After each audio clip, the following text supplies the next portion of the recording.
ಸಂಬಂಧಪಟ್ಟಿರೋದಕ್ಕಿಂತ ಜೀವನದೊಳಗಿನ ಒಂದು ದಗೆ ಏನಿರುತ್ತಲ್ಲ, ದಗೆ ಅಂದರೆ ಒಂದು ನೋವು, ನಲಿವು, ಸಂತೋಷ, ಆ ದಗೆಯನ್ನು ಎಲ್ಲದನ್ನು ಮೀರಿಬಿಟ್ಟು ಒಂದು ಕೊನೆಗೆ ಒಂದು ಮಳೆ ಬಂದಾಗ ಏನೊಂದು ಹಸಿರಾಗುತ್ತಲ್ಲ ದಗೆಯಿಂದ, ಅಂದರೆ ಒಣಭೂಮಿಯಿಂದ ಹಸಿರಿನ ಕಡೆಗೆ ನಡೆದೋಗ್ತಕ್ಕಂಥ ಒಂದು ಬದುಕಿನ ಜೀವನ. ಇದರಲ್ಲಿ ಮಾತಾ ಮಂಜಮ್ಮ ಜೋತೆ ಅನ್ನೋದೊಂದು ನಮ್ಮ ಕಥಾನಾಯಕ ಸಂಗ್ರೇಶ್ ಸರ್ ಏನಿದ್ರೆ ಅವರ ತಾಯಿ ಕ್ಯಾರೆಕ್ಟರ್ ಮಾಡಿದ್ದಾರೆ. ಈ ಸಿನಿಮಾದಲ್ಲೂ, ದಗೆ ಸಿನಿಮಾದಲ್ಲೂ ಸಹ ಮಂಜಮ್ಮನವರು ಅವರ ಮೂಲ ಅಂದರೆ ಹುಟ್ಟಿನ ಗುಣ ಏನಿದೆ ಜೋಗ್ತಿಯಾಗಿಯೇ ನಿರ್ವಹಿಸಿರ್ತಾರೆ. ಈ ಜೋಗ್ತಿ ಪಾತ್ರದ ವಿಶೇಷತೆ ಏನಂದರೆ, ಒಬ್ಬ ಜೋಗ್ತಿ ಆದಮೇಲೆ ಒಬ್ಬ ಮಗ ಇರ್ತಾನೆ. ಅಂದರೆ ಮಗ ಅಂದರೆ ಯಾವ ಥರ ಮಗನದು ಮತ್ತು ತಾಯಿಯ ರಿಲೇಷನ್ಶಿಪ್ ಅಂದರೆ, ಒಬ್ಬ ಹುಟ್ಟು ಜೋಗ್ತಿ ಆಗಿಬಿಟ್ಟು ಮಗ ಇದ್ದರೆ ಮಗಂದು ಮತ್ತು ಒಬ್ಬ ತಾಯಿ ಏರಲಾರ್ದೇ ಏನು ಅಮ್ಮ ಹೇಳ್ತಾರೆ ಯಾವಾಗಲೂ, ನಾನು ಆಡ್ದಿಲ್ಲ ಆದರೂ ನಾನು 1000 ಮಕ್ಕಳಿಗೆ, ಲಕ್ಷ ಮಕ್ಕಳಿಗೆ ತಾಯಿ ಕಣೋ, ಯಾಕಂದರೆ ಅಷ್ಟು ಜನ ಪ್ರೀತಿ ಕೊಟ್ಟಿದ್ದಾರೆ ಅಂತಂದೇಳಿ. ಅದೇ ಥರ ಈ ತೆರೆ ಮೇಲೆ ಸಂಗ್ರೇಶ್ ಸರಿಗೆ ಅವರು ತಾಯಿ ಅಂದರೆ ಸಾಕು ತಾಯಿ, ಮಗನ್ನ ಸಾಕೊಂಡಿರ್ತಾರೆ. ಚಿಕ್ಕ ಅಂದರೆ ಒಂದು 6 ತಿಂಗಳು ಮಗುವನ್ನ ಸಾಕಿಕೊಂಡು ಒಬ್ಬ ತಾಯಿ, ಎಷ್ಟು ತಾಯಿ ಹೇಗೆ ಒಂದು ಎದೆ ಹಾಲು ಫೀಡ್ ಮಾಡದೆ ಇರ್ತಕ್ಕಂಥ ಎಲ್ಲ ಕಾರ್ಯಗಳನ್ನು ಮಾಡಿಬಿಟ್ಟು, ಇಲ್ಲಿ ಒಂದು ಸೃಷ್ಟಿಯ ಒಂದು ನೇಮಿದೆ. ಅಂದರೆ ಒಂದು ಹೆಣ್ಣು ಗಂಡು ಒಂದು ಮಗುವಾಗುತ್ತೆ, ಆ ಮಗುವಾರು ತಂದೆ ತಾಯಿ ಕೇರ್ ಮಾಡ್ತಾರೆ. ಅದನ್ನು ಮೀರಿ ಇನ್ನೊಂದು ಬಾಂಧವ್ಯ ಇದೆ.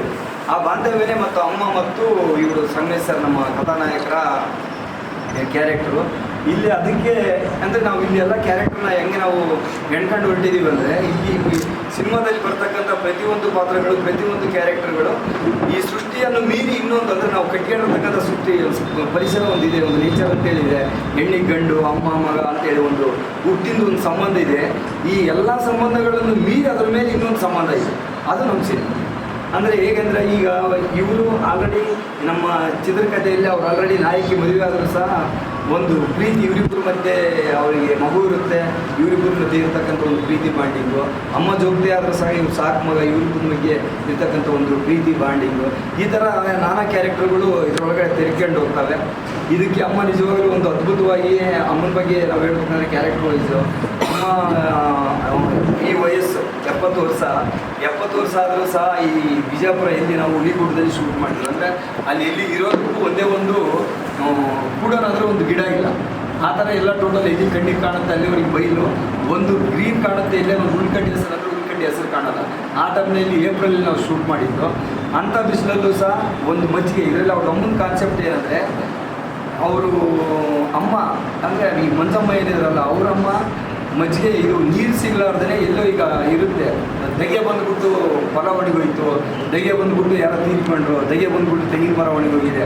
ಈಗ ನ್ಯಾಚುರಲ್ ಆಗಿ ನಾವು ಪರಿಸರದಲ್ಲಿ ಬೆಳೀತಕ್ಕಂಥ ಒಂದು ಗಿಡ ಮರಗಳಿಗೆ ಹೇಳ್ತೀವಿ. ಅದೇ ಥರ ಹಿಂದಿನ ಕಾಲದಲ್ಲಿ ಅರವಟ್ಟಿಗೆಗಳು ಅಂತೇಳಿ ಮಧ್ಯದಾರಿಗೆ ಬರ್ಬೇಕಾದ್ರೆ ಎಲ್ಲೋ ನೀರು ಕುಡಿಯೋದಕ್ಕೆ, ಮಜ್ಜಿಗೆ ಕುಡಿಯೋದಕ್ಕೆ ಎಲ್ಲೋ ಗೌಡ್ರ ಮನೆಯಲ್ಲಿ ಒಂದಿದ್ದು. ಆ ಥರ ಅಮ್ಮ ಇವರು ಮಂಜಮ್ಮನ ತಾಯಿ ನೀರು ಸಿಗಲಾರ್ದು ಎಲ್ಲೋ ನಡ್ಕೊಂಬರ್ಬೇಕಾದ್ರೆ ದಗೆ ಬಂದು ತೀರ್ಕೊಂಡಿರ್ತಾರೆ. ಈ ನಮ್ಮ ಅಮ್ಮನ ತಾಯಿಗಾದ ಇದು ಪರಿಸ್ಥಿತಿ ಯಾರಿಗೂ ಬರಬಾರ್ದು ಅಂತೇಳಿ ಅವ್ರಿಗೆ ನಾಲೆಡ್ಜ್ ಬಂದಾಗಲಿಂದ, ಅಂದರೆ ಅವರಿಗೆ ಇದರಲ್ಲಿ ನಾವು ಕ್ಯಾರೆಕ್ಟರಲ್ಲಿ 70 ವರ್ಷ ತೋರಿಸ್ತೀವಿ. ಅಮ್ಮ 20 ವರ್ಷದಿಂದ, ಅದ್ರ ಕಡಿಮೆ 40 ವರ್ಷದಿಂದ ನೀರು ಮಜ್ಜಿಗೆನ ಭಗೀರಥನ ಥರ ಹೆಂಗೆ ತಂದೆ ತಾಯಿ ಹೆಗಲ ಮೇಲೆ ಹಿಂದೆ ಮುಂದೆ ಕೂಡ್ಸ್ಕೊಂಡು ಹೋಗ್ತಾರೆ, ಆ ಥರ ಒಂದು ದೊಡ್ಡ ಮಡಿಕೆ ತೊಗೊಂಡ್ಬಿಟ್ಟು ಒಂದು ನೀರು ಒಂದು ಮಜ್ಜಿಗೆನ ತುಂಬಿಕೊಂಡು 15 ಕಿಲೋಮೀಟ್ರ್ ನಡ್ಕೊಂಡು ಹೋಗ್ಬಿಟ್ಟು ದಾರಿಯಲ್ಲಿ ನಡ್ಕೊಂಡು ಹೋಗ್ತಕ್ಕಂಥ ಕುರಿಕಾಯಗರಿಗೆ, ಹೊಲದಲ್ಲಿ ಕೆಲಸ ಮಾಡ್ತಕ್ಕಂಥವ್ರಿಗೆ, ದನ ಕಾಯರಿಗೆ, ದಾಹದಿಂದ ಬಂದಂಥವ್ರಿಗೆ ಎಲ್ಲರಿಗೂ ನೀರು ಕೊಟ್ಕೊಂಡು ಒಂದು ಅವ್ರದ್ದೇ ಆದಂಥ ಒಂದು ಇದು ಚಿಕ್ಕದೊಂದು ಗುಡಿಸಲು ಕಟ್ಟಿಕೊಂಡು ಹೋಗಿ ಬರೋರಿಗೆಲ್ಲ ನೀರು ಕೊಟ್ಟುಕೊಂಡು ಕಾಯಕ ಮಾಡ್ತಕ್ಕಂಥದ್ದು 40 ವರ್ಷ ಯಾವುದೇ ಇದಿಲ್ಲ.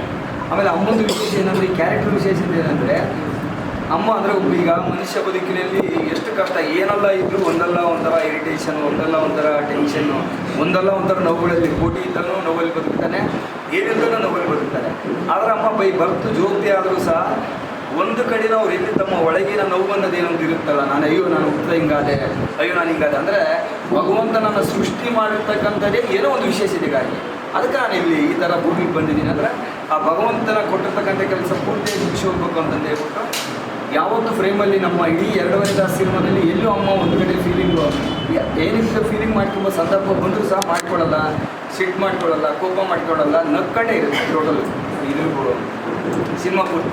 ಕಾರಣ ಏನಂದ್ರೆ ಅವರು ನೋವು ಪಡ್ತಕ್ಕಂಥ ಸಂದರ್ಭ 100 ಬರುತ್ತೆ. ಯಾಕಂದರೆ ಸಾಕು ಮಗನೂ ಫುಲ್ ಕುಡುಕ, ಅಮ್ಮ ಮಾಡಿದ್ರು ಯಾವುದಕ್ಕೂ ಸಪೋರ್ಟ್ ಮಾಡಲ್ಲ, ಅಮ್ಮ ಏನೇ ಮಾಡಿದ್ರು ಅಪೋಸಿಟ್, ಉದ್ದೇಶ ಏನೇ ಮಾಡಿದ್ರು ಏನು ಬರುತ್ತೆ ನಿಮಗೆ, ಅಮ್ಮನ ಯಾವಾಗಲೂ ಬೈಕೊಂಡು. ಆದರೆ ಇವನೇನೇ ಮಾತಾಡಿದ್ರು, ಸಮಾಜದಲ್ಲಿ ಏನೇ ಮಾತಾಡಿದ್ರು ನಗುಮುಖದಿಂದ ಇರ್ತಕ್ಕಂಥ ಒಂದು ಕ್ಯಾರೆಕ್ಟ್ರು.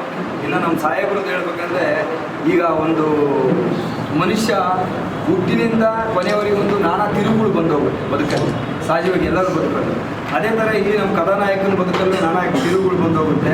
ಕಥಾನಾಯಕ ಸಮಾಜಕ್ಕೆ ಒಂದು ಪರಿಸ್ಥಿತಿಗೆ ವಿರುದ್ಧವಾಗಿ ಬದುಕ್ತಕ್ಕಂಥ ಒಬ್ಬ ವ್ಯಕ್ತಿ ಲಾಸ್ಟ್ ಹೇಗೆ ಸಮಾಜವನ್ನು ತನ್ನ ಒಂದು ಸೇವೆಗಾಗಿ, ವೃತ್ತಿಗಾಗಿ ಮತ್ತು ಅಮ್ಮನ ವೃತ್ತಿನ ಹೇಗೆ ಫಾಲೋ ಮಾಡ್ಕೊಂಡು ಹೋಗ್ತಾನೆ, ಅಮ್ಮನ ಬದುಕಿನಲ್ಲಿ ನಡೆದ ಅಮ್ಮನ ವೃತ್ತಿನ ಮತ್ತು ಅಮ್ಮನ ಕರ್ತವ್ಯನ, ಅಮ್ಮನ ನಿಷ್ಠೆನ ಹೇಗೆ ಅವರು ಮುಂದುವರಿಸ್ಕೊಂಡು ಹೋಗ್ತಾರೆ, ತನ್ನ ವ್ಯಕ್ತಿತ್ವವನ್ನು ಬದಲಾಯಿಸ್ಕೊಂಡು ಅಂತಂದೇಳಿ ನಿಜವಾಗ್ಲೂ ಒಬ್ಬ ಈಗ ಗೊತ್ತಿರುತ್ತೆ ಸಾಹೇಬರು ವೃತ್ತಿಯಲ್ಲಿ ಒಳ್ಳೆ ಆಫೀಸರ್ಸ್ ಆಗಿದ್ದು ಒಂದು ದೊಡ್ಡ ಸ್ಥಾನದಲ್ಲಿದ್ದರೂ ಸಹ 12 ದಿನದಲ್ಲಿ ನಿಜವಾಗ್ಲೂ ನಾವೇ ನೋಡಿದ್ವಿ ಅವ್ರ ಮುಖ ನೋಡೋದಕ್ಕಾಗಲ್ಲ. ಅಂದರೆ ಅಷ್ಟು ಸ್ಕಿನ್ ಟೋನ್ ಆಗಿ ಬರ್ನ್ ಆಗಿ ಹೋಗಿತ್ತು. ನಮಗೂ ಸಹ ಸ್ಕಿನ್ನಲ್ಲಿ ಇಲ್ಲಿಂದ 15 ದಿನ ಶೂಟ್ ಮಾಡಿ ಹೊರಗಡೆ ಹೋದಾಗ ನಿಜವಾಗ್ಲೂ 4-5 ದಿನಕ್ಕೆಲ್ಲ ಸ್ಕಿನ್ ಕೇರ್ಕೊಂಡ್ರೆ ಮೇಲೆಲ್ಲ ಬರೋದು, 5 ದಿನ ಸುಧಾರಿಸ್ಕೊಂಡು ಅಂದರೆ ಅದರಲ್ಲಿ ಎಲ್ಲರೂ ಸಂತೋಷವಾಗಿ ಖುಷಿಯಿಂದ ಸಿನಿಮಾ ಮಾಡಿದ್ದೀವಿ. ದಗೆ ಏನಂದರೆ ಸಮಾಜದಲ್ಲಿರ್ತಕ್ಕಂಥ ಒಂದು ದಗೆಯನ್ನು ತಂಪು ಮಾಡ್ತಕ್ಕಂಥದ್ದು ಈ ಕಥೆ ಉದ್ದೇಶ. ಅಂದರೆ ಸಮಾಜದಲ್ಲಿರ್ತಕ್ಕಂಥ ಕೆಟ್ಟ ದಗೆಯನ್ನು ಇಲ್ಲ ಕೆಟ್ಟ ಮನಸ್ಥಿತಿಗಳನ್ನು ಅಂದರೆ ಕೆಟ್ಟ ಬದುಕನ್ನು ಒಳ್ಳೆಯ ರೀತಿಗೆ ಹೇಳ್ತಕೊಂಡು ಹೋಗ್ತಕ್ಕಂಥದ್ದು ಒಂದು ದಗೆಯ ಸಂದೇಶ. ಇನ್ನು ಮುಂದಿನಲ್ಲೂ ನಮ್ಮ ಸಾಹೇಬರು ಕಥಾನಾಯಕರು ಮಾತಾಡ್ತಾರೆ. ಇದು ನಿಮಗೆ ಮುಖ್ಯವಾಗಿ ಇದು ಬಿಜಾಪುರ ಬಾಗಲಕೋಟೆಯ ಕಂಟೆಂಟ್. ಇದು ಮುಖ್ಯವಾಗಿ ವಿಷಯ ಅಂದರೆ ಇದಿಲ್ಲೇ ಹಳಗುಣಿಕೆಯಲ್ಲೇ ನಾವು ಶೂಟ್ ಮಾಡಿದ್ದು, ಭಾರತೀಯ ಕುಂಡದಲ್ಲಿ ಶೂಟ್ ಮಾಡಿರುವಂಥದ್ದು. ಎಲ್ಲೂ ನೀರು ಸಿಗದೆ ಇರತಕ್ಕಂಥ ಗುಡ್ಡದಲ್ಲಿ ಮಾಡಿರ್ತಕ್ಕಂಥದ್ದನ್ನು ಒಂದು. ಇನ್ನೊಂದು ಭಾಳ ಮುಖ್ಯ ಈ ಚಿತ್ರದ ವಿಶೇಷತೆ ಏನು ಅಂದರೆ 17ನೇ ಅಂತಾರಾಷ್ಟ್ರೀಯ ಚಲನಚಿತ್ರೋತ್ಸವದಲ್ಲಿ ಜೂರಿ ಸಿಲೆಕ್ಷನ್ ಆಗಿ ಪ್ರದರ್ಶನ ಕಂಡಿರ್ತಕ್ಕಂಥ ಚಿತ್ರ. ಅದು ಇಂಡಿಯನ್ ಮನೋರಮಾದಲ್ಲಿ ಅಂದರೆ ಭಾರತೀಯ ಭಾಷೆಗಳ ಜೊತೆ ಸ್ಪರ್ಧೆಯನ್ನು ಮಾಡಿ ನಮ್ಮ ಚಿತ್ರ ಜೂರಿ ಆಯ್ಕೆಯಾಗಿ ಪ್ರದರ್ಶನ ಕಂಡಿರ್ತಕ್ಕಂಥದ್ದು. ಅದರ ಮುಂದುವರೆದ ಭಾಗವಾಗಿ ನಾವು ಅದನ್ನು ಜನಗಳಿಗೆ ಮುಟ್ಟಿಸಬೇಕು ಅನ್ನೋ ಅರ್ಥದಲ್ಲಿ ಅದಕ್ಕೆ ಒಂದಷ್ಟು ಸಂಗೀತ, ಸಾಹಿತ್ಯ, ಗೀತೆಗಳನ್ನು ಸೇರಿಸಿ ಚಿತ್ರೀಕರಣ ಮಾಡುವ 2ನೇ ಶೆಡ್ಯೂಲು ಇವತ್ತು ಇಲ್ಲಿವರೆಗೂ ಇಡೀ ರಾತ್ರಿಯೆಲ್ಲ ಶೂಟಿಂಗ್ ಮಾಡಿ ಜಸ್ಟ್ ಝಳಕ ಮಾಡಿ ಅಲ್ಲಿಗೆ ಬಂದುಬಿಟ್ಟಿದೆ. ಅಂದರೆ ನಮ್ಮ ಪರಿಸ್ಥಿತಿ ಅದೇ ನಾನು ಕನ್ನಡಕ್ಕೆ ಹಾಕಿರೋದು ನನ್ನ ನಿದ್ದೆಗೆ ಕಾಣುತ್ತದೆ ಬೇಡ, ಕಾಣೋದು ಗೊತ್ತಾಗಿರಲಿ ಅಂತ. ಅಂದರೆ ಈ ಕೆಲಸ ಮಾಡೋರದ್ದು ಒತ್ತಡ ಹೇಗಿರ್ತದೆ ಅನ್ನೋದರ ಆಧಾರವಾಗಿ ಹೇಳುವಂಥದ್ದು. ಆಮೇಲೆ ಇಲ್ಲಿರುವ ಪಾತ್ರಗಳಿದೆಯಲ್ಲ ಬರೀ ಮನುಷ್ಯರಲ್ಲ, ಮನುಷ್ಯರು ಮಾನವೀಯತೆಗೆ ಹೇಗೆ ಮುಖ ಮಾಡಬೇಕು ಅನ್ನೋದು ಇದು ಚಿತ್ರದ ಒಟ್ಟು ವಿಷಯವನ್ನು. ಇಲ್ಲಿ ವಿವಿಧ ಪಾತ್ರಗಳಿದೆ. ಒಬ್ಬ ನೀತು ಮಾಡಿರುವಂಥ ಮುಖ್ಯ ಪಾತ್ರ, ಅವ್ರ ಯಜಮಾನರಿರೋದಿಲ್ಲ, ಒಂದು ಮಗು ಇರ್ತದೆ. ನಮ್ಮ ಸಮಾಜದಲ್ಲಿರೋ ಪಾತ್ರಗಳಿವೆಲ್ಲ. ಅಥವಾ ಇವನು ಕುಡುಕು ಮಗ ಕುಡ್ಕೊಂಡು ತಿರುಗಾಡೋನು, ತಾಯಿ ನೋಡಿದ್ರೆ ಸಮಾಜ ಸೇವೆ ಅಂತ ಹೋಗುವಂಥವನು. ಇವನು ಕುಡುಕ, ತಾಯಿ ಏನು ಹೇಳಿದ್ರು ರಿವರ್ಸ್ ಕುಡಿದು ಬೈಯುವಂಥ ಕ್ಯಾರೆಕ್ಟರ್ಗಳಿದೆ ನಮ್ಮನೇಲಿ. ನಮ್ಮ ಚಿಕ್ಕಪ್ಪನ ಪಾತ್ರ ಅಂದರೆ ಎಲ್ಲರ ಮನೆಯಲ್ಲಿ ಇರ್ತಾವೆ, ಅದು ರಿಯಲ್ ಪಾತ್ರಗಳಿವೆ. ಸೊ ಆದರೂ ನಗುಮುಖದಿಂದ ಆ ಮಗನನ್ನು ಪರಿವರ್ತನೆ ಮಾಡೋದೇನಿಲ್ಲ. ಇಂಥ ಕುಡುಕನು ಅಥವಾ ಈ ಒಬ್ಬ ಹೆಣ್ಮಗಳಿಂದ ಬೀಳುವಂಥ ಒಬ್ಬ ಪ್ರೀತಿಗಾಗಿ ಹಂಬಲಿಸುವ ವ್ಯಕ್ತಿನೂ ಕೊನೆಗೆ ತಾಯಿ ಸೇವೆಗೆ ಹೇಗೆ ಮನವರಿಕೆಯಾಗಿ ಮನುಷ್ಯನಾಗಿ ಬದುಕ್ತಾನೆ ಅನ್ನೋದು ಮನ ಪರಿವರ್ತನೆ ಅಂತೀವಿ. ಏನೇ ಬಂದರೂ ಕೂಡ ಎದೆಗುಂದದೆ ನಾವು ಬದುಕನ್ನು ಹೇಗೆ ಕಟ್ಕೋಬೇಕು ಅನ್ನೋ ಸಂದೇಶವನ್ನು ಈ ಚಿತ್ರದಲ್ಲಿ ಕಟ್ಟಿಕೊಡೋದಕ್ಕೆ ನಿರ್ದೇಶಕರು ಹೌದು ಮತ್ತು ಈ ಚಿತ್ರದ ನಿರ್ಮಾಪಕರು ಹೌದು. ಇಲ್ಲಿ ಇಲ್ಲಿಯ ನಮ್ಮ ಕೋಗಿ ಆ್ಯಂಡ್ ಕಂಪ್ನಿ ನಮಗೆ ಸಹಕಾರ ನೀಡಿದೆ. ಈಗ ತಾಯಿ ಮಂಜಮ್ಮ ಜೋಗತಿ, ನಾನು ಅವ್ರಿಗೆ ಜೋಗಿಸಲ್ಲ ನಾವು ಅಂತಲೇ ಮಾತಾಡೋದು.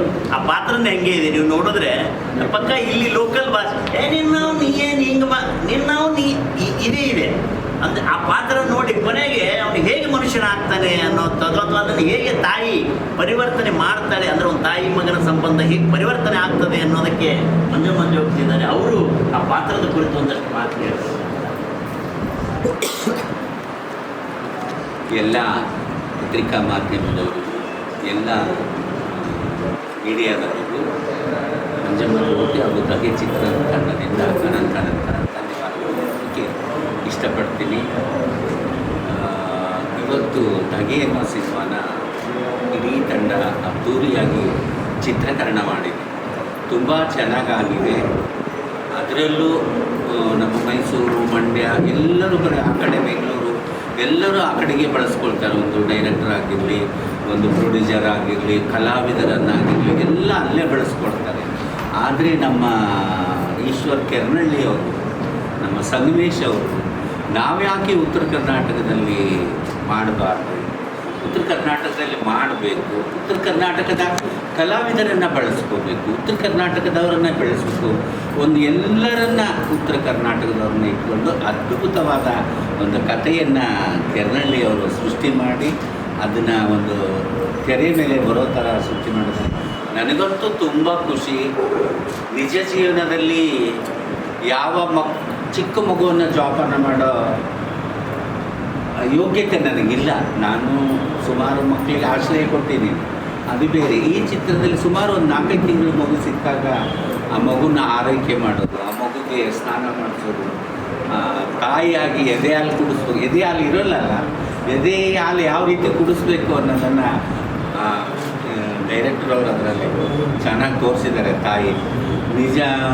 ಇದು ಒಟ್ಟಾರೆ ಹೇಳೋದಾದರೆ ನನ್ನ ತೃತೀಯ ಲಿಂಗಿ ಸಮಾಜದವರು ಸಹ ಈ ರೀತಿ ಬದುಕಬಹುದು ಅನ್ನೋದನ್ನು ಇವರು ಎತ್ತಿ ತೋರಿಸಿದ್ದಾರೆ. ಯಾಕೆಂದರೆ ಅದರಲ್ಲಿ ನನ್ನ ಚಿತ್ರದಲ್ಲಿರೋ ತಾಯಿ ನನ್ನನ್ನು ಅವರು ಜೋಪಾನ ಮಾಡ್ಕೊಂಡಿರ್ತಾರೆ. ಅವ್ರಿಗೂ ಮಕ್ಕಳಿರಲ್ಲ, ಅವ್ರ ಮನೆ ನನಗೆ ಬಿಟ್ಕೊಟ್ಟಿರ್ತಾರೆ, ಅವ್ರು ಸತ್ತು ಹೋಗ್ತಾರೆ, ನೀರಿಲ್ಲದೆ ಎಲ್ಲೋ ಸತ್ತು ಹೋಗ್ತಾರೆ. ಆವಾಗ ಅವರು ಎಮ್ಮೆಗಳನ್ನೆಲ್ಲ ಊರ ಜನ ಎಲ್ಲ ಅಮ್ಮ ನೀನೇ ಜೋಪಾನ ಮಾಡಿಕೊಂಡು ನಾನು ಯಾವ ಭಿಕ್ಷಾಟನೆಗೆ ಹೋಗಲ್ಲ, ಆ ಅಮ್ಮನ ಜೊತೆಗೆ ಇರ್ತೀನಿ, ಆ ಎಮ್ಮೆಗಳೆಲ್ಲ ನೀನೇ ಜೋಪಾನ ಮಾಡಿಕೊಂಡು ನೀನೇ ಇರುವಂಥ ಆ ಮನೆ ಬಿಟ್ಕೊಟ್ಟು ಎಮ್ಮೆಗಳನ್ನು ಬಿಟ್ಕೊಟ್ಟು ಹೋದಾಗ ಹಾಲು ಹಿಂಡಿ, ಮೊಸರು ಮಾಡಿ, ಮಜ್ಜಿಗೆ ಮಾಡಿ, ಬೆಣ್ಣೆ ಮಾರಿ, ಮಜ್ಜಿಗೆ ನೀರು ಅಷ್ಟು ದೂರ ಹೊತ್ಕೊಂಡೋಗಿ ಸುಮಾರು 60 ವರ್ಷದ ಗಡಿಗೆಗಳವು. 60 ವರ್ಷದ ಕಾಲು ಗಡಿಗೆ ಶೂಟಿಂಗ್ ಮಾಡೋಕ್ಕೆ ಆಗಲ್ಲ, ಅಷ್ಟೊಂದು ಭಾರ ಇದೆಲ್ಲ ಕಪ್ಪಾಗಿ ಹೋಗಿ ಅದು ಹೊತ್ಕೊಂಡು ತಿರುಗಿ ಅಷ್ಟು ಬಿಸಿಲಲ್ಲಿ ಅಷ್ಟು ಸುಸ್ತಾಗಿದ್ದೀವಿ. ಅಷ್ಟು ಒಂದು ಇದನ್ನ ಮಾಡಿದ್ದೀವಿ. ನಾನು ಸಂಪಾದನೆ ಮಾಡಿದ ದುಡ್ಡೆಲ್ಲ ಈ ನನ್ನ ಮಗ ಎಲ್ಲ ಕುಡಿಯೋದು ಹಾಳು ಮಾಡೋದು, ಕುಡಿಯೋದು ಹಾಳು ಮಾಡೋದು, ಇದಕ್ಕೀಗ ಹಾಕೋದು ಹಿಂಗೆ ಮಾಡ್ತಿರ್ತಾರೆ. ಅಂಥವನ್ನ ನಾನು ಸರಿದಾರಿಗೆ ತರ್ತಕ್ಕಂಥ ಕೆಲಸವನ್ನು ಮಾಡಿದ್ವಿ. ತೃತೀಯ ಲಿಂಗಿಗಳು ಹಿಂಗೂ ಬದುಕ್ಬೋದಲ್ಲ ಅಂತ ನೋಡೋರಿಗೆ ಕಲ್ಪನೆ ಬರುತ್ತೆ. ಹೌದಲ್ಲ, ಇವ್ರು ಹಿಂಗೂ ಬದುಕ್ಬೋದಲ್ಲ ಅನ್ನೋದನ್ನು ಎತ್ತಿ ತೋರಿಸಿದ್ದಾರೆ. ಅದ್ಭುತ ಪಾತ್ರವನ್ನು ನನಗೆ ಕೊಟ್ಟಿದ್ದಾರೆ. ಅದನ್ನು ನೀವು ಸಿನಿಮಾ ನೋಡಿದರೆ ಆ ಪಾತ್ರಕ್ಕೆ ನಾನು ಜೀವ ತುಂಬಿದ್ದೀನೋ ಅಥವಾ ತುಂಬಿಲ್ವೋ ಅನ್ನೋದು ಅದು ಪ್ರೇಕ್ಷಕರು ಹೇಳಬೇಕು, ನೀವು ನೋಡಬೇಕು. ನಾನೀಗ ಸುಮಾರು ಒಂದು 8 ಸಿನಿಮಾಗಳನ್ನು ಮಾಡಿದ್ದೀನಿ. ನಾನು ಮೂಲ ಜಾನಪದ ಕಲಾವಿದೆ, ಜ್ಯೋತಿ ನೃತ್ಯ, ಚೌಕಿ ಪದಗಳು ಮತ್ತು ಜಾನಪದ ರೇಣುಕಾದೇವಿ ನಾಟಕ, ಹೀಗೆ ರಂಗಭೂಮಿ, ಬಯಲಾಟ ಎಲ್ಲದರಲ್ಲೂ ಕೆಲಸ ಮಾಡಿ ಇವಾಗ ಕೊನೆಗಾಲದಲ್ಲಿ ಸಿನಿಮಾಗಳಲ್ಲಿ ಅವಕಾಶಗಳು ಸಿಗ್ತಾ ಇದ್ದಾವೆ. ಮೊದಲು ಸಿಗಲಿಲ್ಲ, ಈಗ ಸಿಗ್ತಾ ಇದ್ದವು. ಅಂದರೆ ಎಲ್ಲರೂ ಗೌರವಯುತವಾಗಿ ಬದುಕನ್ನು ಕಟ್ಕೊಳ್ಳೋದಕ್ಕೆ ಈಗ ನಮ್ಮ ಸಮುದಾಯಕ್ಕೆ ಒಳ್ಳೊಳ್ಳೆ ಅವಕಾಶಗಳು ಸಿಗ್ತಾ ಇದ್ದಾವೆ. ಚಿತ್ರಕ್ಕೆ ನಿಮ್ಮ ಎಲ್ಲರ ಸಹಕಾರ ಬೇಕು. ಏಳುಗಳು ನಿಮ್ಮ ಕೈಲೇ ಇರುತ್ತೆ, ಬೀಳೋಗಳು ನಿಮ್ಮ ಕೈಲೇ ಇರುತ್ತೆ. ಏಳು ಬೀಳು ಎಲ್ಲ ನಿಮ್ಮ ಕೈಲೇ ಇರುತ್ತೆ. ನೀವು ನಮಗೆ ಚೆನ್ನಾಗಿ ಪ್ರೋತ್ಸಾಹ ಕೊಟ್ಟು ಉತ್ತರ ಕರ್ನಾಟಕದ ಕಲಾವಿದರನ್ನು, ಉತ್ತರ ಕರ್ನಾಟಕದ ಜನತೆಯನ್ನು ಬೆಳೆಸಬೇಕಂತ ನಾನು ಕೈ ಮುಗಿದು ಕೇಳ್ಕೊಳ್ತೀನಿ. ನಮಸ್ಕಾರ.